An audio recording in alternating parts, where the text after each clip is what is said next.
kind, polite, and agreeable. Bring your shoes like this, wear flip-flops to the gym or sandals. Try to get to class on time. No shoes on the mat, but that's no street shoes. We allow boxing shoes and we allow wrestling shoes. Also, if you bleed, clean it up. Pay your dues.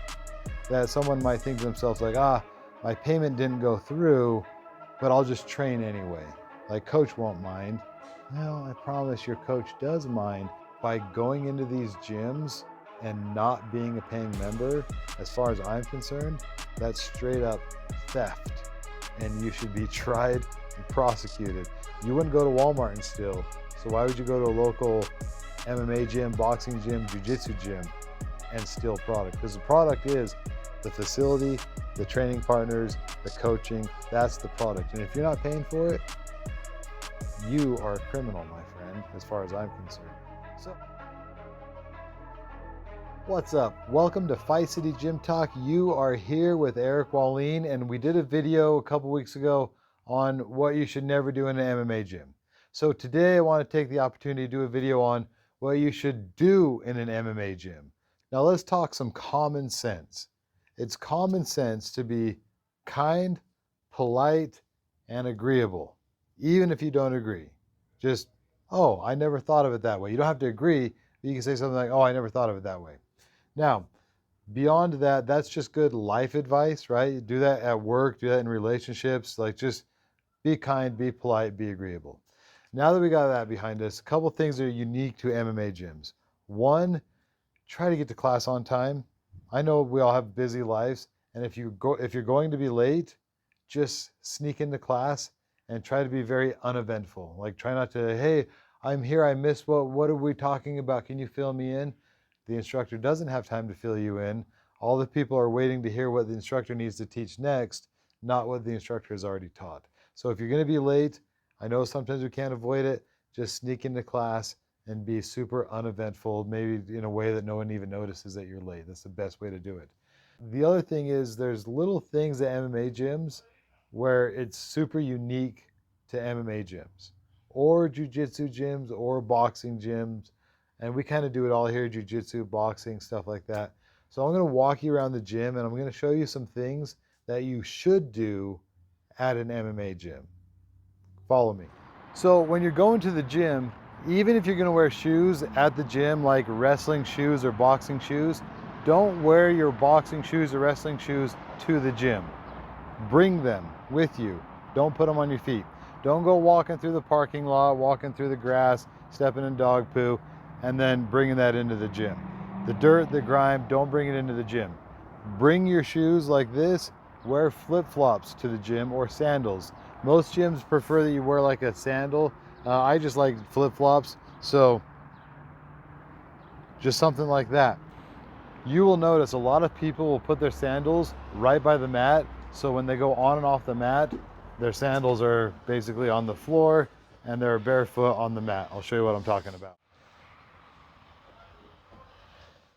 Also, probably one of the biggest don'ts, don't go into the bathroom barefoot, and also don't go into the bathroom wearing shoes that you might wear on the mat. So if you have boxing shoes on, don't wear your boxing shoes in the bathroom or your wrestling shoes in the bathroom. What you're going to do is you're going to take your shoe and you're going to put it in your flip-flop or whatever sandal you brought. We leave community ones right here by the bathroom. And you'll just walk in with your shoe like that. And now, what's up? And now you're not wearing what you're wearing on the mat in the bathroom. So just figure out how you're going to get in and out of the bathroom, on and off the mats, without tracking those germs, that bacteria back onto the mat. Another thing, a lot of gyms require a bow before you go on the mat. We don't do that here, but a lot of gyms do. So if you go into a gym and you notice people are doing a little bow before they go on the mat, just get with the program and do it. So little things you'll notice at gyms, they all do things a little bit differently. We put up a lot of signs like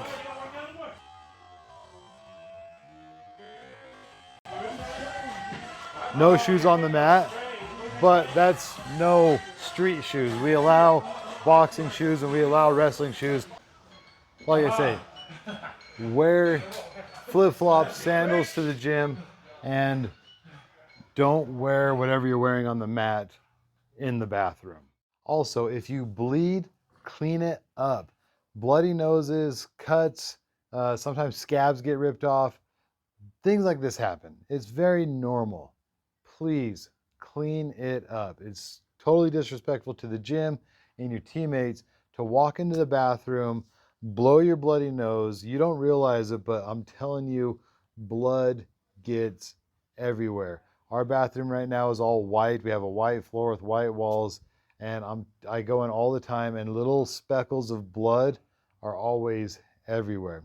When people come to me and they're like, "Hey, I'm bleeding. You got stuff to clean it up?" I always say, "Yes. Will you please clean it all up?" And they always look at me like, "Well, of course I'll clean it all up." And they don't realize they never clean it all up.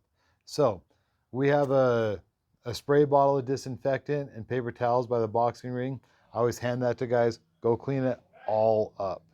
And with that being said, like, you think you only bled in a spot this big, but it splashes, it drips. People will step in it and they'll track it through the gym. So if you bleed, just clean it all up. The last thing I'm going to touch on today is really simple. It should go without saying.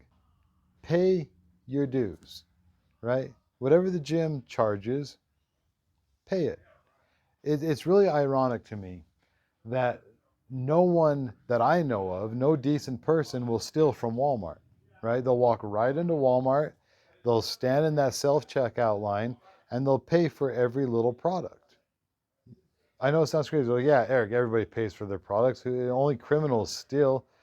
But I'm telling you, gyms function on memberships and people paying their dues.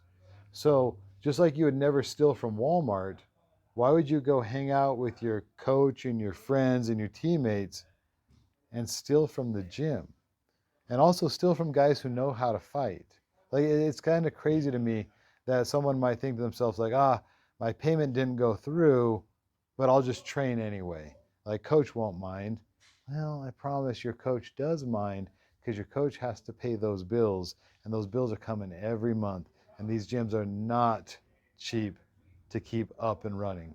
So as much as you think that your gym owner or your coach, whoever it is rolling in it, I promise, I've been in this industry for over 10 years. They're not. I know who these coaches are all around here in the state of Utah.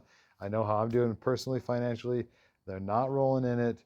And as respect to the gym, the program, the teammates, pay your dues, because it's not fair to your teammate, right? If your teammate is paying his dues and you're not, you've got a unique advantage on your teammate that you don't have to pay things that he does have to pay. But you should be paying too.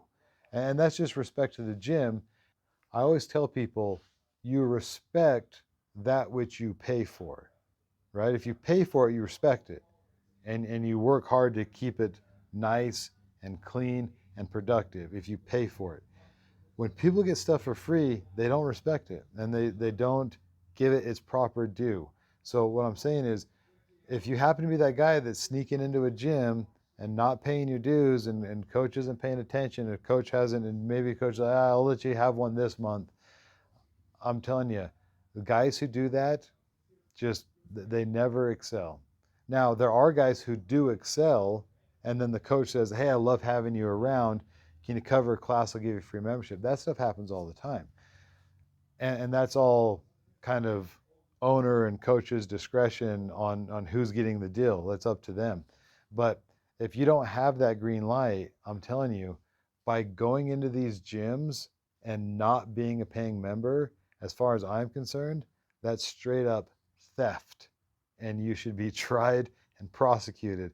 You wouldn't go to Walmart and steal. So why would you go to a local MMA gym, boxing gym, jiu-jitsu gym and steal product? Because the product is the facility, the training partners, the coaching. That's the product. And if you're not paying for it, you are a criminal, my friend, as far as I'm concerned. So if there's anything I've missed, let me know. Like, subscribe, leave a comment, and let me know if there's something else you want to know about a typical MMA gym, boxing gym, jiu-jitsu gym. anything I could clarify and explain better. And hopefully you'll see me soon. Talk to you later.